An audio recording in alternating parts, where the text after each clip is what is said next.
Hello students, welcome to the EPG Pathshala. I am Dr. Rashmi Sharma, Head of the Department OB and HR, Lal Bahadur Shastri Institute of Management, Delhi. Today we will learn the module HR in Startups. This module is from the paper Contemporary Issues in HRM and Future Trends. The learning outcomes from this module are: we will be introducing the concept of HR in a startup, what are the recent researches that have been done in this area, what are the strategies for success, implementation of legal employment practices, and some live corporate examples. After completing this module, the students will be able to learn about startups, learn the HR strategies for effective growth and employee retention in startup, understand the implementation of legal employment practices. In a startup, HR is the most vital aspect in order to attain the short as well as the long-term objectives of the firm. However, it is also one of the most misunderstood aspects of business, particularly in a startup. The employees are of the view that HR department is not necessary in such a small venture. But if a CEO is asked to prioritize the critical challenges that are required to run a startup, then the HR enters the list. The study of managing talent in startups generally revolves around the millennial generation, as majority of employees working in a startup are millennials. Thus, balancing the intrinsic as well as the extrinsic factors of motivation is somehow coherent and significantly different from the Generation X and the baby boomers. The domains of HR are more or less the same, namely recruitment, selection, learning, development, performance appraisal, grievance redressal, compensation and benefits, though a greater emphasis is given on acquiring the best talent and retaining them for a longer period in this uncertain marketplace. Based on Herzberg's theory, in case of startups, the millennials can be attracted towards the startups through different hygiene and motivational factors. Hygiene factors would include the physical working condition, which must be updated and well maintained, greater level of job security and better quality of life, along with different employee health programs. Motivational factors would include recognition for individual efforts, autonomy in decision making, use of niche skills, etc. It has been researched that for most of the startup failures, the main reason has been the mismanagement of the resources that were available. Hence, what is more required by the startups is not to hire the employees matching the mindset and philosophy of the founder or the CEO, but of the customers, as in the case they are better able to serve the customers. According to a study that was conducted by the Society of HRM, there were few challenges that the managers face in the initial 10 years of the startups that have been identified. The study stated almost 59% feel that retaining and rewarding the top employees is a major issue. 52% think that developing the next generation of leaders is a tough challenge, and 36% feel that creating a work-friendly culture attracts the best and the most talented employees.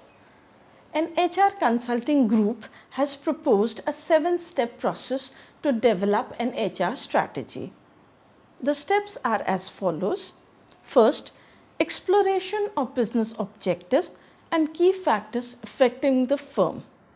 Second, developing a mission statement. Third, conducting a SWOT analysis of the firm. Fourth, conducting a COPS analysis of the firm. Fifth, determining the critical people's issue. Sixth, development of HR action plan. Seventh, evaluation of the HR action plan and the implementation. A clearly defined HR manual in sync with the organizational vision and mission can also improve the efficiency of channel of communication amongst the managers, supervisors and their associates. There have been several contemporary researches done in the area of implementing human resource management practices in startups. In a paper by Hornsby, Kuratko and Donald F. HRM in small business, it has been asserted that the importance of HR department is not dependent upon the size of the firm or its life stage. In order to propel the growth in future, even a small firm also requires a competent HR department. In a paper by Lucas on human capital and regional development, it has been ascertained that better quality of human resource, even with limited availability of other resources, allows the firm to significantly lower the cost and gain the economies of scale even when at an initial stage of production. A research was conducted by TCS to gain insights about the perceptions that millennials hold towards startups using a survey to identify the factors that attracted candidates towards startups and those that prevented people from taking up such ventures. Another research has shown that it's not only the compensation aspect which attracts the millennials in a startup. The factors that actually encourage them are the opportunity to gain insights into the business. The working class look onto the chance to exhibit their niche skills.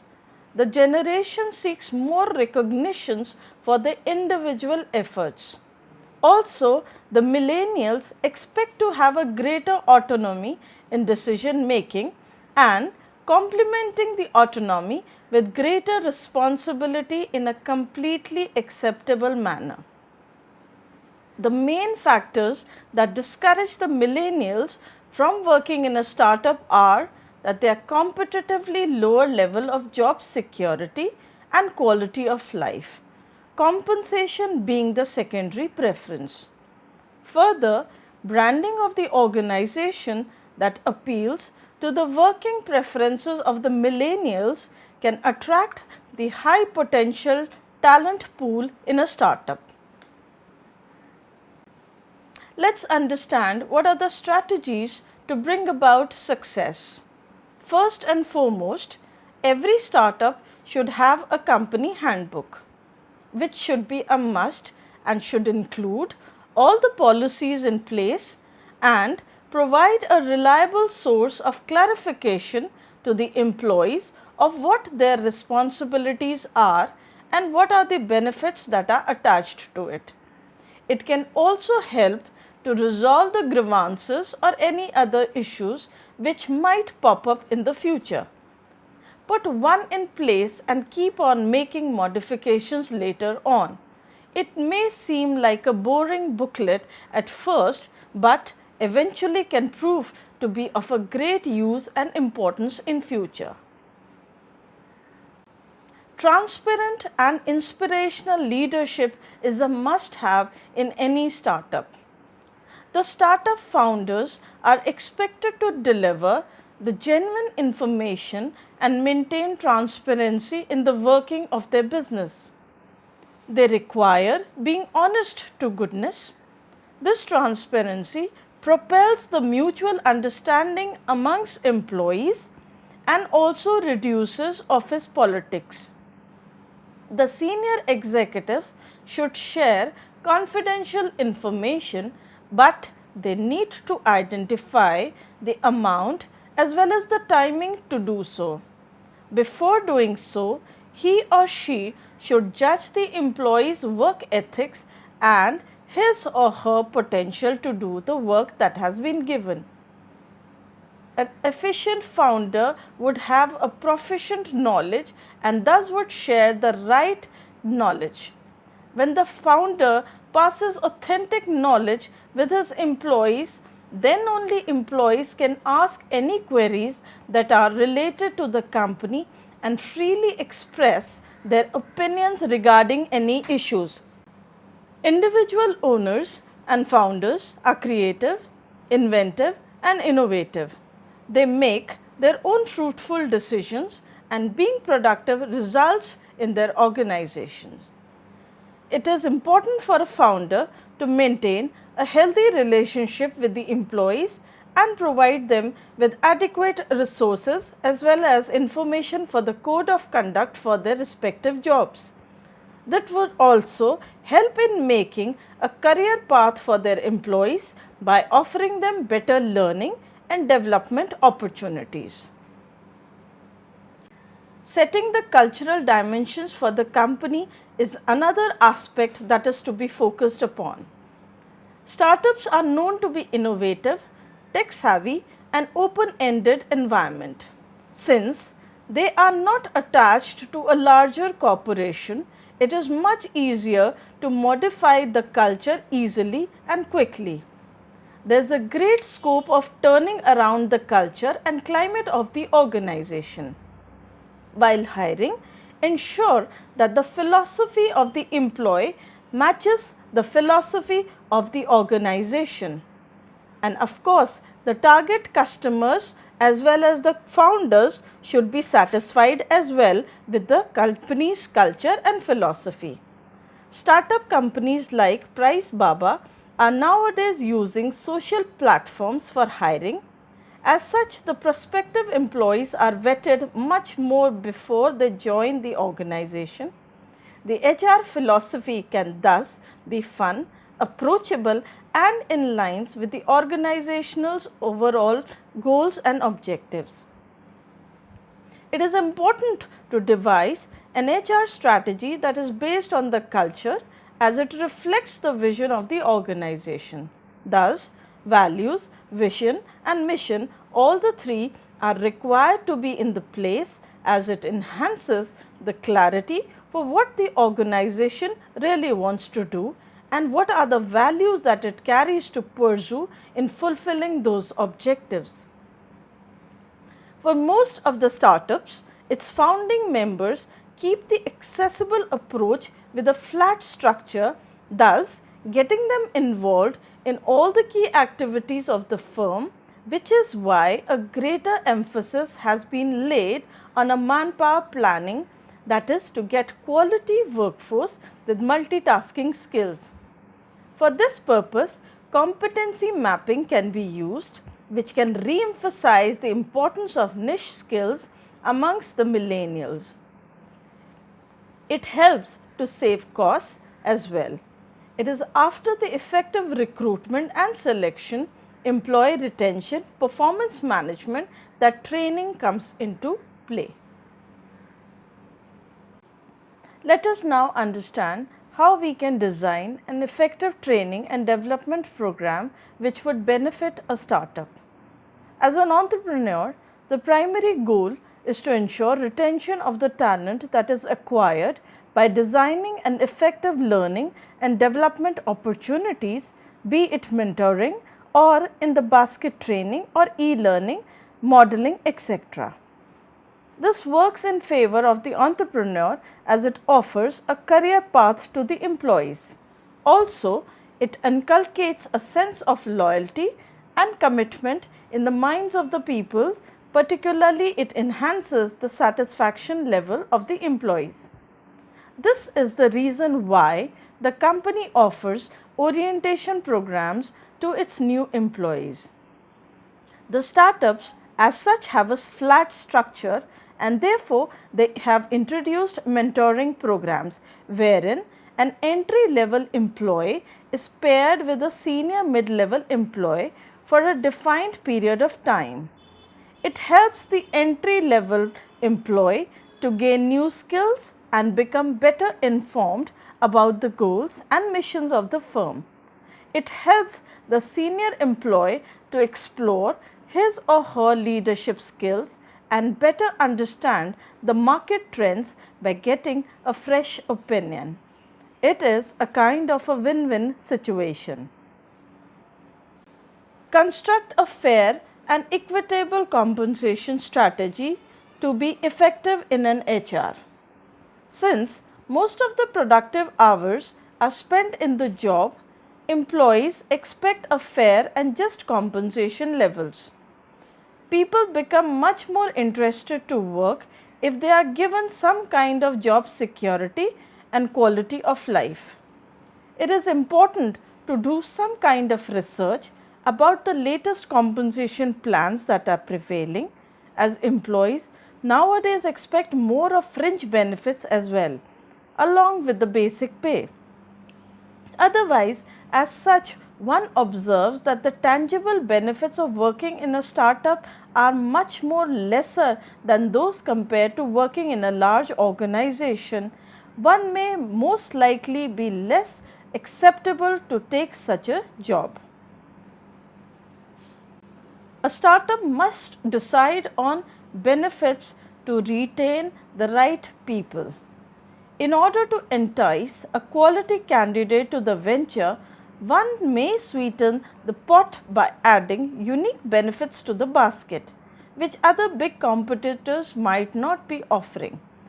For this, a medical benefit package tops the list, but this will not suffice the candidate's requirements.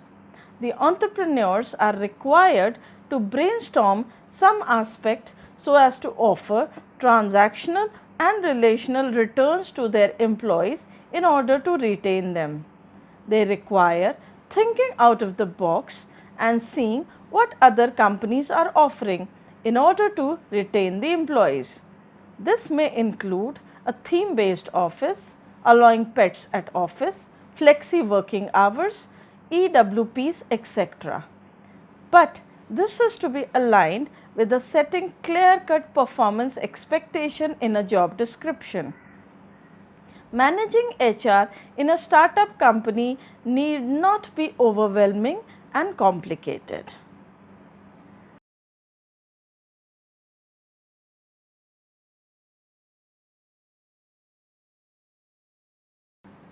The rewards and appraisals need to be in place when it comes to having a right HR policy in a startup.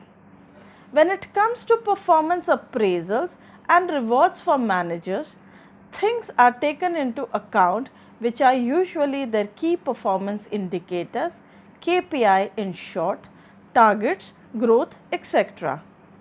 Many high performing employees are given monetary incentives, but this is not enough. Monetary incentives does not help to retain employees for long. It is the non-monetary incentive which allows the retention of employee for a longer period of time in an organization. It is also about offering the right kind of rewards. In a startup, the employees should be given incentives to find and nurture the high potential which can be the future leaders for the organization. This also enhances the employee satisfaction and improves their morale, thereby increasing productivity, sense of commitment, loyalty, and reducing employee turnover. All this is required to be aligned with the current financial situations of the company and its mission, vision, and goals.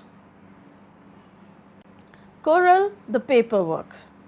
It is an advantage for the startup company that everything begins fresh and a prior solution can be worked upon even before the bundles of paperwork are piled up. Setting up the personnel files through a cabinet or through paperless digital system, putting in place various policies and other documents is imperative.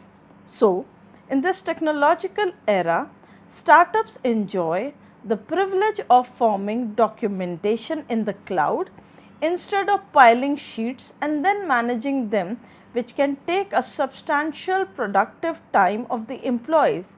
What is more important is to choose a secure method of storage.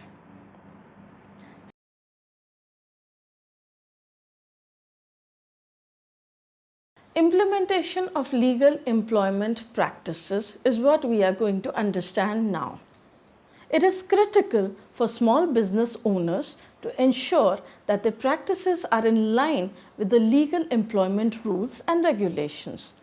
All entrepreneurs must understand that the common employment laws are in order to reduce the chances of violating them and bearing the consequences later on. The best way to implement it is to hire a legal specialist or a seasoned HR professional who would draft an employee handbook. First is to explore the business objective and key factors that affects the firm. The first step in devising this HR policy helps to state the objectives that are the factors that are likely to affect the performance of the firm in the external business environment. This stage also involves the exploration of other aspects like technology, changing trends, substitute available, bargaining power of the buyers, etc. And of course, their impact on the employees in the startup. The second aspect, development of a mission statement. The second step is to develop the mission statement along with the values and vision for the startup. It gives the intimation for what the company plans to do and how does it plan to do so in order to achieve its goals and objectives efficiently and effectively. The third step is conducting a SWOT analysis of the firm. The third step involves the process of conducting a SWOT analysis, particularly in context of the employees.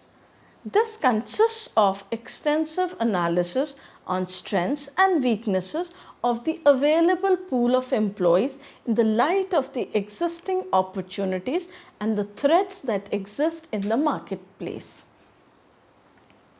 Fourth step is to conduct the COPS analysis of the firm. The COPS stands for Culture, Organization, People and Systems. This is done by initiating surveys in the organization through the internal HR audit process. The purpose of this is to gain the insights about the understanding of employees for the organization and their level of commitment to it. It also probes the grievance redressal criteria which can be successfully launched in the firm. This will be followed by an analysis of the recruitment and selection process, performance management and HRIS for the company. Step 5 is determining the critical people issues. This step involves in determining what are the core people issues. It identifies the weaknesses and other loopholes in planning, sourcing, recruiting, learning, compensation and benefits against the competitors. This process is followed by prioritizing the problems and working upon it by developing plans for the same. The sixth step is the development of HR action plan. After we are done with the SWOT and the COPS analysis, we will identify the critical people issues. The next step is to devise an action plan to work upon it and identify the possible solutions and the consequences. All the possible alternatives are first identified against the existing market conditions and the most viable and profitable alternative is selected. After all, it is the profit that matters towards the end. Step 7. Evaluating the action plan and its implementation. This step involves the plan in action, that is, the implementation of the solution followed by the evaluation and the control mechanism. This approach can be used to implement the systems in a flat structure of a startup and well suited to the culture and the environment it plans to create. For example, a loophole of grievance redressal can be resolved by putting a whistle-blowing policy in place. A startup does not require a corporate HR and production or retail HR differently. They can be worked all together and can be further bifurcated as the complexities arise. Thus, HR practices and strategies are to be carefully aligned to the vision and mission of the startup, and also the legal implications should be worked upon. And HR not only helps the organization to achieve its objective for a sustainable period of time, but would also provide a viable reaction in the worst case scenario in business to revive and stay competitive in the market. Thus, HR defines the organization in its good as well as the bad times. Smart the talent acquired, tougher it is to retain it. And then the ones who succeed to do so are the winners. But if the startup fails to attract as well as retain the talent, it would eventually fail to achieve its business strategy due to lack of investment in human capital. Naval Ravikant of Venture Hack has very truly mentioned in one of his recent interviews that hiring for a startup is harder than raising money. Startups are promoted as a brand. Employees working in MNCs might not meet the top executives or directors, but in startups, the employees can see the scope of themselves becoming the CEO or the COO or the CFO or the CHRO. Every MNC was once a startup. These are the few measures, if implemented by time, can allow continuity in growth perspective of the startup, thus leading to the success of the company and minimize the risk of sinking in present dynamic era where market conditions are changing every moment. Thank you.